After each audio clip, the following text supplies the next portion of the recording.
No stickies? Whoop. What are you doing? I became a stay-at-home father when I was 7 and started my job.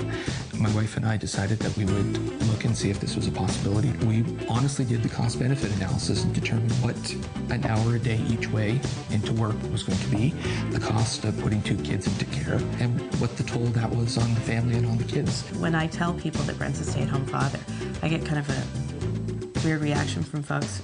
And I get that sort of bad mommy look from them. Lynn and I met about 10 years ago. We were celebrating our 7th anniversary of being married. Katie is 4 years old and starting school later on this week. And Jenny's 1 year old as well. In the morning, we're pretty much up and at 'em right away. Jenny's, our youngest, is a pretty good alarm clock.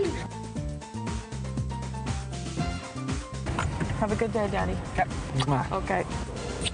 Once we come back from the train station, it's time for breakfast, it's time for, baths. By the time we get that sort of wrapped up and whatnot, Jenny takes a nap in the morning, so then it's time for Katie and I to have some time together. After lunch, we try to have an outside activity. We leave the house. It's an opportunity for us to do some errands, try to get those done during the day, so that the time we have at night is family time. And then we try to pair it up with another activity, going to the park, or if it's the winter time, we have the indoor playgrounds here. At the latter part of the afternoon, before we get out, we want to go and we want to put something on for dinner. With us being gone for 30 to 45 minutes down to the train station waiting for Mom and then coming back, it's kind of a challenge to sort of time the dinner properly, so that the best thing is that, when you open the door, you walk in and the timer on the oven's going off. Hi, how was your day? When Lynn comes home at the end of the day, she's put in a day, she's had a long commute. The fun bit is that, a lot of these sort of chores at night, the bathing, the story time and things, is a good time for her to spend with them. Think of a rabbit. My role switches in terms of now it's collecting garbage and mowing the lawn and doing the other domestic chores. When Brent is at home, he is like a daycare worker. He is sort of 100% on making sure they're stimulated, making sure they're having fun, making sure that they're engaged, making sure that, that their little minds are working. Daddy? Yes, Katie? Hello. Here we go. Daddy? Yes, sweetheart? You gotta come downstairs. What's up? A surprise for you. Sorry? No, that's okay. Katie, she was in care for the first 2 years.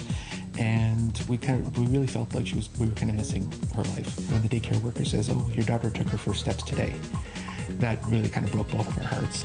How do you explain 2 or 4 years gap on a resume? And it's easier for a woman to do that, I think, to say, "Well, I was taking care of my children," than to have a man say, "Well, I was taking care of my kids."